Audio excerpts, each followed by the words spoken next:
Bonsoir et bienvenue dans cette grande édition du journal de 20h congolais Téléma.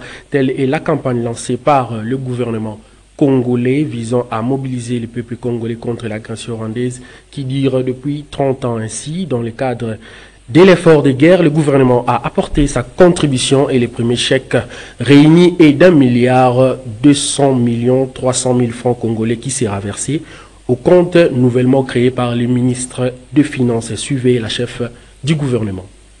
Notre mère patrie est menacée. Notre voisin, le Rwanda, et ses supplétifs du M23, AFC, ont décidé d'un plan de destruction de notre nation en menant une guerre meurtrière sur notre territoire. Ce n'est pas la première agression, ni la première guerre que le Rwanda mène sur notre territoire pour ses visions expansionnistes et le pillage systématique de nos ressources naturelles. Dans leur aventure meurtrière, ils tuent consciemment des milliers d'innocents, détruisent des vies de femmes qu'ils violent, bombardent des écoles et hôpitaux, tout ce qui peut contribuer à la construction de l'avenir de notre pays. Mes chers compatriotes, cette guerre a trop duré. 30 ans, ça suffit. Aujourd'hui, le Rwanda, avec malheureusement la complicité de certains de nos compatriotes, veut porter atteinte à ce que nous avons construit depuis plusieurs décennies. Un avenir commun, une cohabitation pacifique, un relèvement économique dans le nord et le sud Kivu et à travers toute la République démocratique du Congo. Ils prennent pour compagnons de guerre la haine, la division et la manipulation des faits pour des fins de propagande, pour attiser des tensions au milieu de la population et nourrir leur projet de génocide des Congolais. Mais le peuple congolais est uni. Il est uni par le sort et uni par le choix d'être et d'exister collectivement telle une nation. Oui, nous avons compris le jeu de l'ennemi et nous ne nous laisserons pas aller à cette destruction planifiée de ce qui nous est cher. Aux côtés du président de la République, moi-même et tout le gouvernement, travaillons à remplir notre devoir, donnant des ressources à nos forces armées qui, sur terrain, avec bravoure, luttent jour et nuit et payent du prix de leur vie pour défendre l'intégrité de notre territoire. Et pour cela, nous les saluons. Nous saluons aussi les Wazalendo. Avec toute notre volonté pour défendre notre mère patrie, la République démocratique du Congo. Batoto ya Congo, tushimame. Totelema po eza likambo ya mabele. Eza likambo ya mabele et eza eloko mususu te. Ainsi, levons-nous pour défendre notre unité, pour défendre notre dignité. Levons-nous pour défendre notre diversité et levons-nous pour défendre notre avenir. Encore une fois, nalobi yango, eza likambo ya mabele ya eloko mususu te, Congolais totelema. Les procès sur le présumé détournement de fonds du parc agro-industriel de Bukangalonzo a repris ce lundi devant la Cour constitutionnelle. Cependant, l'audience s'est tenue en l'absence des principaux accusés, dont l'ancien Premier ministre Augustin Matata Ponyo, l'ex-gouverneur de la Banque centrale Deogracia Mutombo et l'homme d'affaires sud-africain Christo Grobler. Face à cette absence, la Cour a décidé de renvoyer l'audience au 14 avril, le temps que les prévenus soient formellement atteint par les exploits des convocations. Le ministère public a insisté sur l'obligation pour les accusés de comparaître, tandis que leurs avocats ont évoqué un vice de procédure affirmant que leurs clients n'avaient pas été notifiés. L'ancien Premier ministre et ses co-accusés, notamment Christo Grobler, Deogracia Mutombo et Patrick Kitebe, sont poursuivis pour détournement présumé de 200 millions de dollars destinés au parc agro-pastoral de Bukangalonzo. Ces poursuites font suite à une enquête de l'inspection générale des finances, IGF, qui a révélé des graves irrégularités dans la gestion des fonds alloués au projet. En tout, au moins 285 millions de dollars américains ont été décaissés pour ce parc agro-pastoral de Bukangalonzo. En réaction avec la libération provisoire, la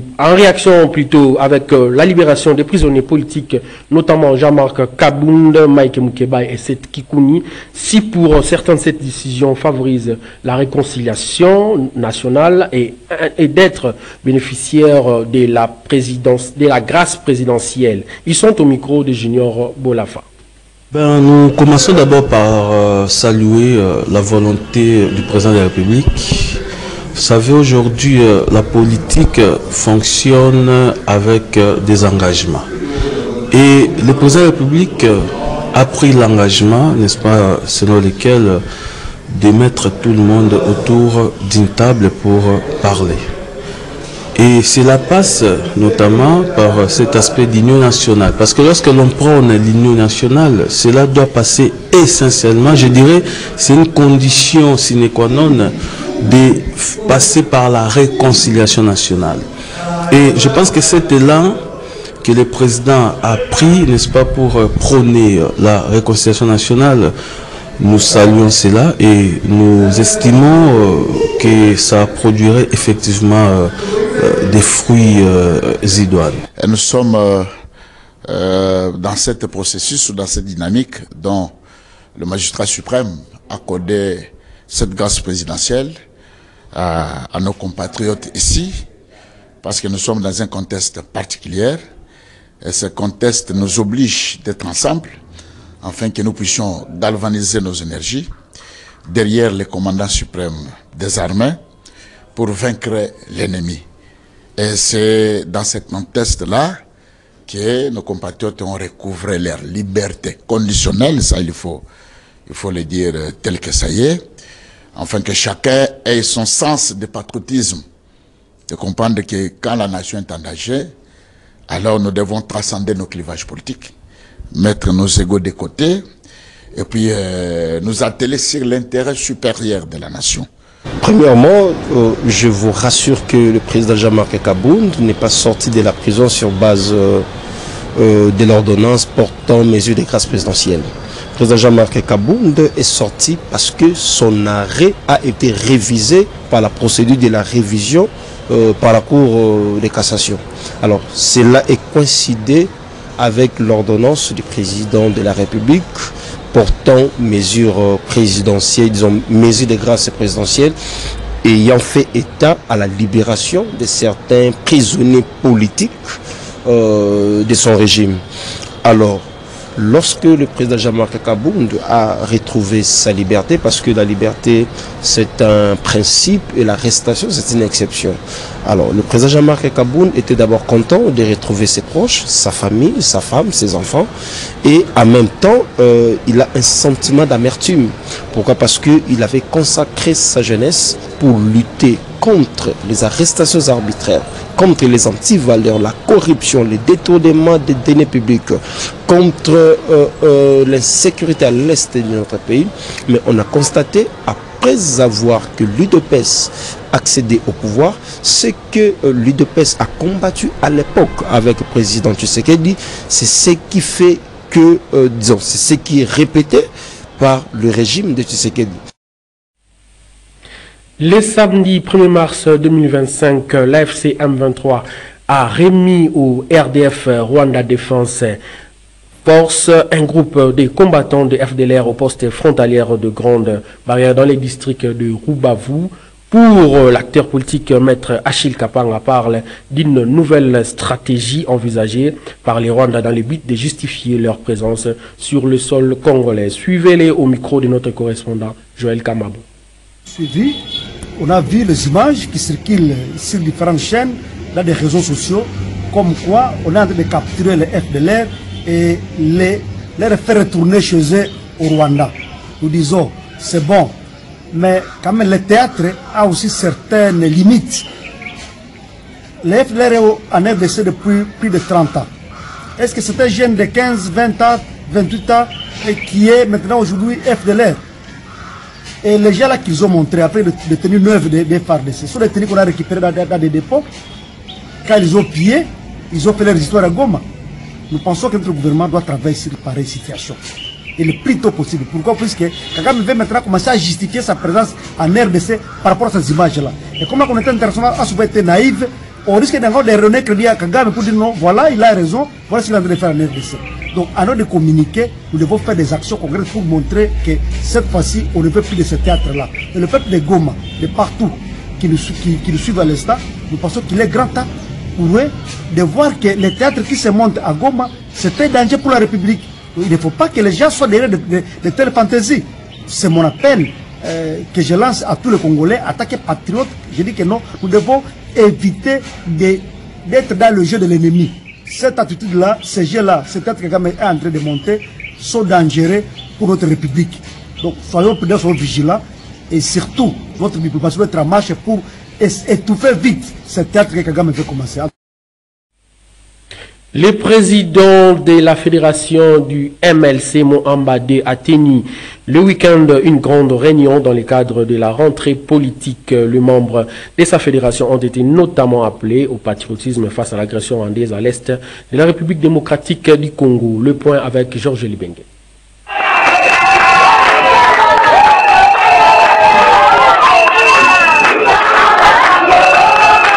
C'est une véritable rentrée politique dans la fédération du MLC Mohamba II.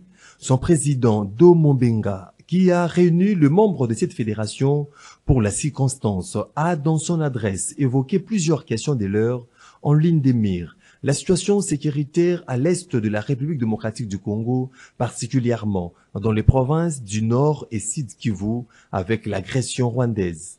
Un appel au patriotisme l'air a été lancé. Jean-Pierre Bemba Maboko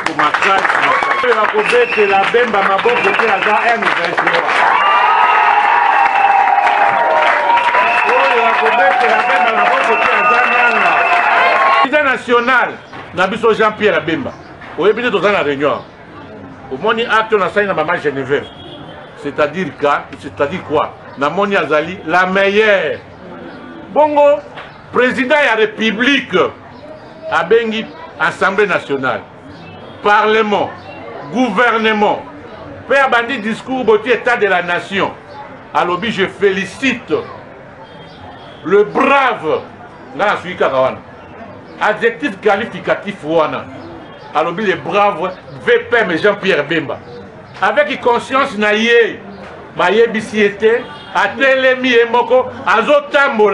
Mois de mars, mois dédié aux droits de la femme, la fédération du MLC Mohamba II projette une grande activité en honneur aux femmes, d'où la bonne préparation s'avère nécessaire. Mois de droits de la femme, réunion na biso eza vraiment pour la préparatif na biso ya mois de droits de la femme comme d'habitude na MLC na biso Mohamba II tozaka na mabongisi toko préparer na lingala kobongisa ndenge nini milulu wana elekaka na jour ya le 8 mars. Alors lokola eza le 8 mars eza kaka na kati ya mois ya ba mama ya mois ya mars, donc na début ou na fin tozo préparer ndenge nini toko kobongisa milulu na biso pour na mois de droits de la femme. Comment jour en gros eza pe tozo linga ko soutenir d'abord ba FARDC na biso ndenge bitumbezo bima makuna ndenge bitumbezo bunda pona ko lakisa ke biso tokoki kotika te eke ba mama na biso atato pardon Congo na biso ezala penza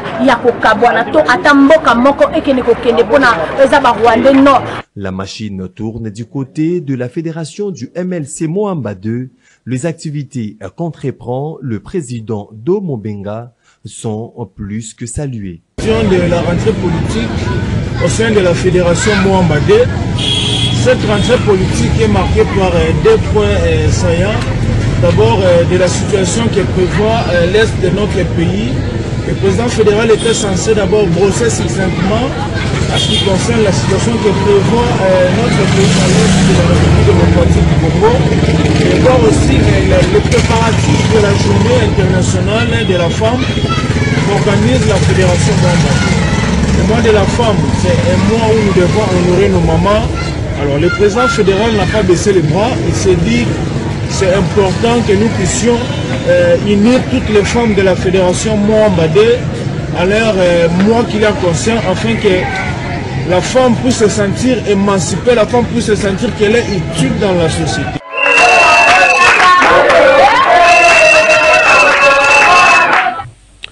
Au moins 8 insurgés Mobondo ont été neutralisés, plusieurs blessés, dont leur chef Cobra, lors d'un affrontement entre l'armée congolaise et les miliciens Mobondo dans le village de Louémé, dans les territoires de Kwamouf, province de Maïnombe, dans la matinée du dimanche 2 mars 2025. Selon le capitaine Anthony Moulouachayi Mbombo, porte-parole des opérations Ngemba, un groupe des insurgés Mobondo a attaqué les militaires FRDC qui étaient dans la patrouille des combats. Écoutez Anthony Moulouachayi Mbombo au micro de Joël Kamab. Aux alentours des 6 heures heure locale, que les forces armées de la République démocratique du Congo se sont emparées de l'état-major du chef milicien Mobondo, communément connu sous le nom de Cobra. Son état-major est situé au village Lemé, à 30 km au sud du village Massiakwa. Nous sommes dans le territoire de Kwamout, province du Maïndomé. Tout est parti vite lorsque un groupe des insurgés Mobondo a attaqué nos militaires qui étaient en patrouille de combat. Bilan encore provisoire jusque-là, fait état de 8 insurgés neutralisés, plusieurs blessés, dont leur chef Cobra. 6 armes de calibre 12 récupérées et plusieurs machettes également. Pour l'instant, les forces armées de la République démocratique du Congo occupent la base de ces insurgés Mobondo au village Lemé et continuent avec l'opération de fouilles et de ratissage. L'ennemi, quant à lui, a pris fuite vers la ferme Mabanga. Le commandant des opérations Ngemba Axe Kwamout Bakata, le général de brigade Moyo Rabi Richard, qui a installé momentanément son quartier général à Kwamout Cité, réitère son appel aux insurgés Mobondo de se rendre auprès des FRDC avec leurs armes pour faciliter le retour rapide de la paix dans les territoires de Kwamout, et l'armée, quant à elle, facilitera leur insertion dans la société. Dans la commune de Lantsele, précisément sur l'avenue Pongo, des hommes armés ont visité en pleine journée une famille emportant des biens et sommes d'argent. Georges Lbengue signe ses reportages. L'on ne cessera jamais de dénoncer l'insécurité qui sévit dans la ville de Kinshasa.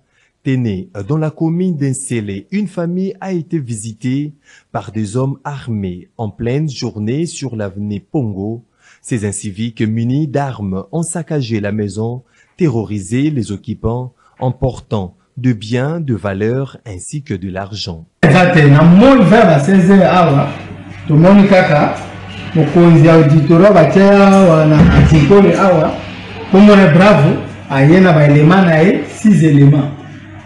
Six éléments, bakoteli biso bien ba arme ko braquer biso, ba pandi biloko, biso toteka ka bagene, bazo bimisa talaka prévu ngo bo mona nde ba bibekele mitemi.